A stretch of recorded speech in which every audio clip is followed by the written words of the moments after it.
2월 12일 말씀 묵상하겠습니다. 함께 기도하겠습니다. 하나님, 하나님의 때보다 우리가 앞서지 않기 원합니다. 하나님의 때임에도 불구하고 우리가 그 시간을 지연시키지 않기 원합니다. 하나님이 말씀하시는 때에 우리를 통해 이루시고자 하는 하나님의 뜻에 온전히 순종할 수 있는 믿음을 주시옵소서. 예수님 이름으로 기도했습니다. 아멘. 오늘의 말씀은 요한복음 12장 20절부터 33절까지의 말씀입니다. 말씀을 함께 살펴보시기 전에 개인적으로 말씀을 꼭 읽으시고 묵상하는 시간 가지시기 바랍니다. 12장 20절입니다. 명절에 예배하러 올라온 사람 중에 헬라인 몇이 있는데 그들이 갈릴리 베세다 사람 빌립에게 가서 청하여 이르되 선생님, 우리가 예수를 배웁고자 하나이다 라는 말씀으로 시작하고 있습니다. 지금까지 예수님은 유대인들의 주목의 대상이었습니다. 예수님이 행하시는 놀라운 표적과 기사들, 그리고 예수님의 가르침에 대해서 많은 유대인들이 그것을 듣고 있었고, 어떤 사람들은 예수님이 하나님이 보내신 메시아 그리스도라는 것을 믿었지만, 또 어떤 사람들은 예수님이 그리스도가 아니다 라고 예수님을 죽이려는 그러한 음모까지 계획했던 사람들이 있었죠. 그런데 이 예수님에 대한 소식이, 예수님에 대한 소문이 단지 유대인에게만 머물지 아니하고 헬라인에게까지 전파되고 있는 것입니다. 이 이방인들 역시 예수님에 대해서 이제 관심을 가지고 있고, 혹시 저분이 하나님이 보내신 메시아가 아닌가라는 생각을 하게 되었던 것이죠. 그래서 그들이 예수님의 제자인 빌립에게 와서 예수님을 배웁고자 하나이다 라고 말을 합니다. 그래서 이 빌립은 안드레에게 말하고, 안드레와 빌립은 이제 예수님께 나아가서 이 이방인 헬라인들이 예수님을 뵙고자 합니다 라고 말씀을 전하게 되죠. 바로 그때 예수님께서 이렇게 말씀하시죠. 인자가 영광을 얻을 때가 왔도다 라고 말씀합니다. 인자가 영광을 얻을 때, 이때는 언제입니까? 그렇습니다. 예수님께서 바로 십자가를 지시고 십자가에서 죽음을 당하시는 바로 그때를 의미합니다. 이제 그때가 왔다는 거예요. 예수님이 십자가에서 죽임을 당하는, 그래서 온전히 하나님의 뜻을 이루는 그때가 왔다라고 예수님께서 지금 선언하고 계십니다. 유대인에게만 머물렀던 예수님에 대한 그 소문은 바로 이제 이방인에게까지 확산되었습니다. 이 일은 바로 예수 그리스도의 구원의 복음이 이제 단지 이스라엘 백성에게만 머물러지는 것이 아니라 이것이 확장되어져서 온 열방, 이방 나라에게까지, 이방 민족에게까지 미치고 있음을 지금 보여주고 있는 것이에요. 그리고 그것을 통해서 예수님은 이제 하나님이 예수님에게 준비하셨던 바로 그때, 십자가의 죽음을 맞이하는 그때를 알아차리신 겁니다. 24절입니다. 내가 진실로 진실로 너희에게 이르노니 한 알의 밀이 땅에 떨어져 죽지 아니하면 한 알 그대로 있고 죽으면 많은 열매를 맺느니라. 그렇죠. 이 씨앗은요, 겉에 단단한 껍질이 있습니다. 이 안에 생명이 있어요. 그런데 이 껍질이 땅에 묻혀서 이 껍질이 다 부패되어집니다. 그리고 이것이 썩어 없어져요. 그럼 이 안에 있는 생명이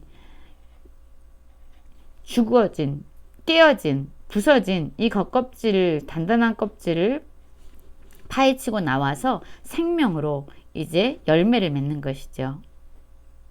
그런데 이 밀이 죽지 아니하고 그냥 그대로 단단한 씨 가운데 머물러 있다면 이것은 결코 생명을 움트지도 못하고 열매로 자라지도 못하는 것입니다.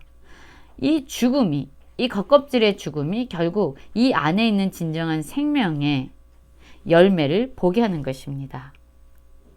그런데 만약에 이것이 죽지 않겠다라고 그냥 머물러 있다면 그건 어떤 결실도 보지 못하지요. 25절에 계속 이렇게 말씀하십니다. 자기의 생명을 사랑하는 자는 잃어버릴 것이요 이 세상에서 자기의 생명을 미워하는 자는 영생하도록 보존하리라. 예수님은 어떠하셨습니까? 예수님은 자신의 생명을 기꺼이 내어 주심으로 말미암아 하나님과 죄로 끊어졌던 관계인 우리를 이미 죽은 자 된, 죄와 허물로 죽은 자 된 우리를 구원하시고 우리에게 생명을 주시는 그러한 분이 바로 예수님이셨습니다. 예수님은 우리의 생명을 살려주시기 위해서 자신의 생명을 내어놓으신 분이세요. 자신의 생명을 잃고 우리의 생명을 살려주신 분이 바로 예수님이십니다. 예수님은 지금 그렇게 말씀하고 있는 거예요. 예수님이 자신의 생명을 버리지 않았다면 우리는 다시금 하나님과의 깨어진 관계를 회복할 수 있는 길이 아마 열려지지 않았을 것입니다. 예수님은 계속적으로 사람이 나를 섬기려면 나를 따르라. 나 있는 곳에 나를 섬기는 자도 거기 있으리니 사람이 나를 섬기면 내 아버지께서 그를 귀히 여기시리라 말씀하고 있습니다. 그러시면서 27절에 지금 내 마음이 괴로우니 무슨 말을 하리요. 아버지여 나를 구원하여 이 때를 면하게 하여 주옵소서. 그러나 내가 이를 위하여 이 때에 왔나이다 라고 말씀하고 있죠. 오늘 말씀을 보면은요 계속 때에 대해서 말씀하고 있어요. 여기서도 때, 인자가 영광을 얻을 때라고 말씀하셨고 또한 예수님은 이 때를 면하게 해달라고 지금 하나님께 간구하고 있습니다. 이 때를 지금 마주하고 있는 예수님의 심령은 어떤 상태였습니까? 매우 괴로운 상태셨어요. 무슨 말을 할 수조차 없는 그런 괴로움과 고통을 직면하고 있는 상태였습니다. 여러분, 예수님도 십자가의 고난을, 십자가의 죽음을 마주하고 있는 이 순간 결코 마음이 편하지 않으셨어요. 예수님 역시 인간의 몸을 입고 계신 분으로서 그 고통을 감당하는 것이 얼마나 힘들고 어려운 것인지를 알고 계셨습니다. 그래서 예수님께서 아버지께 이렇게 기도하시지요. 아버지여 나를 구원하여 이 때를 면하게 하여 주옵소서. 또한 겟세마네 동산에서 예수님이 기도하실 때 그러시잖아요. 아버지 할 수만 있으시면 이 잔을 내게서 옮기시옵소서. 그 정도로 십자가의 죽음은 예수님에게도 너무나도 괴로운, 너무나도 고통스러운 그런 사건이었습니다. 그러나 예수님께서는 바로 이렇게 기도하시죠. 그러나 내가 이를 위하여 이 때에 왔나이다. 이렇게 고통스러운 십자가의 죽음을 맞이했음에도 불구하고 예수님은 바로 이것을 위해서 이 십자가를 짊어지고 십자가에서 죽음으로 말미암아 우리에게 구원의 길을 열어주시는 이것을 위해서 예수님 자신이 이 땅에 하나님에 의해서 보내심을 받았다는 것을 알고 계셨어요. 그래서 예수님은 이 때를 면하게 해주십시오라고 기도하지만 그러나 내가 이를 위해서 왔기 때문에 이 때에 왔기 때문에 아버지여 아버지의 뜻대로 되기를 내가 원합니다 라고 기도하는 것이죠. 우리는 지금 어떻습니까? 우리의 삶은 진정 하나님께서 우리에게 원하시는 그때에 하나님의 뜻을 이루기 위해서 죽기까지 순종하는 그러한 심령으로 매 순간 살아가고 있습니까? 이것이 너무나도 괴롭다고, 이것이 너무나도 힘들다고, 이것만 회피했으면 좋겠다, 이것만 지나갔으면 좋겠다라는 그러한 바람으로 하나님이 우리에게 주신 그 사명을 외면하고 그 때를 지연시키거나 하나님이 말씀하시는 때보다 혹시 우리는 더 앞서가고 있지는 않습니까? 예수님 역시 십자가는 결코 감당하기 쉬운 사명이 아니었습니다. 그럼에도 불구하고 자신의 감정에